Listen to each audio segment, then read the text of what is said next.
Hi friends. इन दिनों हम लोग आपसे मेंटल हेल्थ की बात कर रहे हैं। हमने बात की थी कि हमारी मेंटल हेल्थ को हमारे अपने ही irrational believes, irrational ideas adversely affect करते हैं, और उनमें से हमने एक दो इरेशनल बिलीव्स की चर्चा की थी। आज हम उसी कॉन्टिन्यूटी में आगे बढ़ते हैं। फ्रेंड्स, एक बिलीफ होता है कुछ लोगों में कि मेरी लाइफ में जितनी भी डिफ़िकल्टीज़ हैं, जितने भी स्ट्रगल हैं, जितनी भी मिजरीज़ हैं, उसका कारण आउटसाइड है, एक्सटर्नल फोर्सेस हैं जो जिनके कारण कि मैं दुखी हूँ। मेरी लाइफ, मेरे मन में, मेरी पर्सनालिटी में कोई प्रॉब्लम नहीं है, मेरी अपनी सोच में कोई प्रॉब्लम नहीं है। ये तो मेरी लाइफ के सर्कमस्टांसेस ही ऐसे हैं।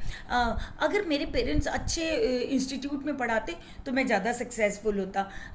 अगर मेरी फैमिली मुझे सपोर्ट कर देती तो मैं जॉब में ज़्यादा अच्छा कर सकती थी। मेरे को जॉब छोड़ना पड़ा क्योंकि मेरी फैमिली सपोर्ट नहीं करती थी। मेरे जो मैं अगर मेरी हाइट अच्छी होती तो शायद मैं मॉडलिंग में चली जाती, मैं ऐसी होती या मैं वैसा होता, या मेरी लाइफ में ऐसे लोग होते, वैसे लोग होते। मतलब टोटल जो हम अपनी लाइफ के जिसको हम फेल्योर नाम देते हैं, फेल्योर को, स्ट्रगल को, डिफ़िकल्टीज़ को या मिजरीज़ को, हमेशा उसका कारण एक्सटर्नल ढूंढते हैं कि सिचुएशंस और लोगों में। लेकिन याद रखिए कि जो भी हमारे लाइफ में प्रॉब्लम्स हैं, चैलेंजेस हैं, डिफ़िकल्टीज़ हैं, उनका कारण बाहर नहीं है, बल्कि हर दुख का कारण है हम उन परिस्थितियों को अंदर कैसे इंटरप्रेट करते हैं। हम साइकोथेरेपीज़, काउंसलिंग में यूज़ करते हैं, तो हम उन्हीं बिलीफ सिस्टम्स पे काम करते हैं। तो फ्रेंड्स, रिसर्चेस भी यही कहती हैं कि ये बात सही है कि मैं ये नहीं कह रही हूँ कि लाइफ में डिफ़िकल्टीज़ या दुख है ही नहीं। जीवन तो होता ही सुख और दुख दोनों का मिला जुला रूप। तो लाइफ में डिफ़िकल्टीज़ भी हैं, स्ट्रगल भी हैं, मिजरीज भी हैं, लेकिन वो 10% है। लेकिन हमारा अपना उन डिफ़िकल्टीज़ को देखने का तरीका उनको न्यूरोसिस में कन्वर्ट कर देता है। मतलब एक्सेसिव एंग्जाइटी डिसऑर्डर बन जाए, डिप्रेशन में चले जाएं, फोबिया, पैनिक अटैक, ओसीडी, ये सब जो चीज़ें होती हैं ना, जो हमारी छोटी सी प्रॉब्लम जो बहुत बड़ी बन जाती है, उसका कारण, मतलब 90% कारण हमारा अपना सोचने का तरीका, हमारा अपना प्रॉब्लम्स को इंटरप्रेट करने का तरीका ही है। एक मैं इसके लिए बहुत अच्छा सा एग्जाम्पल आपको देती हूँ। एग्जाम्पल मानिए, या इसको एक जोक की तरह ले सकते हैं कि दो फ्रेंड्स थे, वो दोनों इंटरव्यू देने जा रहे थे। इतने में ऊपर से एक चिड़िया निकली और उसने दोनों पे बीट कर दी।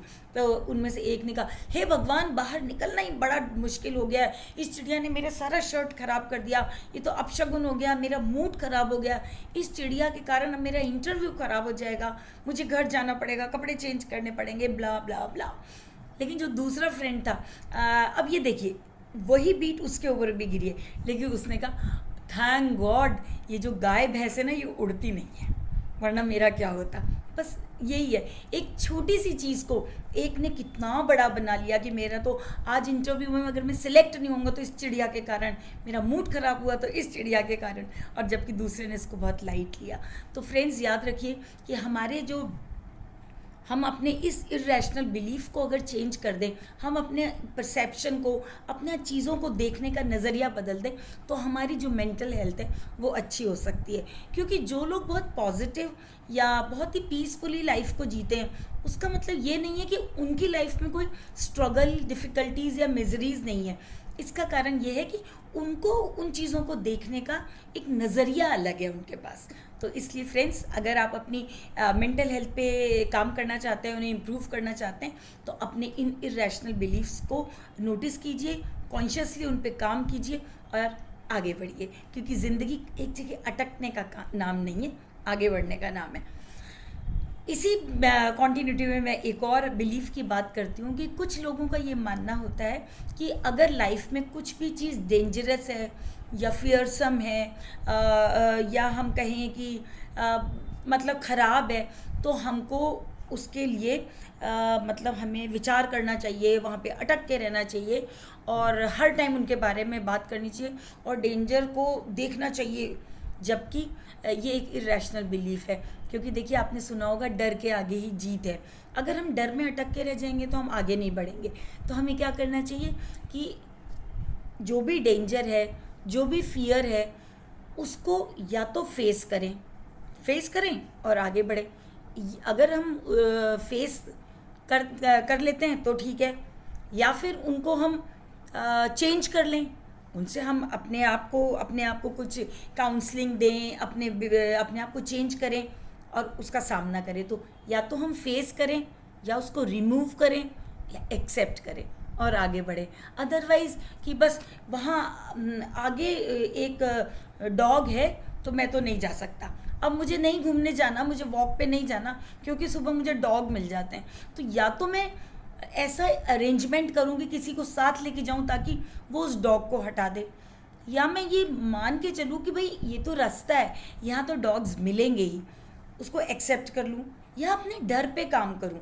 कुछ तो मुझे करना ही पड़ेगा, अदरवाइज़ तो यही होगा कि मैं बेड पे बैठी रहूँगी, अपनी मेंटल हेल्थ को तो अफेक्ट करूँगी, अपनी फिज़िकल हेल्थ भी ख़राब करूँगी। तो इस तरह से बहुत सारे इरेशनल बिलीफ्स हैं। आज के वीडियो में मैंने आपसे 2 इरेशनल बिलीफ्स की बात करी। हम नेक्स्ट वीडियो में नेक्स्ट बिलीफ्स के साथ मिलेंगे। तब तक मैं उम्मीद करती हूँ कि मैं जिन बिलीफ्स की आपसे बातें कर रही हूँ, आप उनको अपने में नोटिस करेंगे, उन पे काम करेंगे और उनसे आगे बढ़ेंगे, क्योंकि ज़िंदगी आगे बढ़ने का नाम है। याद रखिए, डर के आगे जीत है।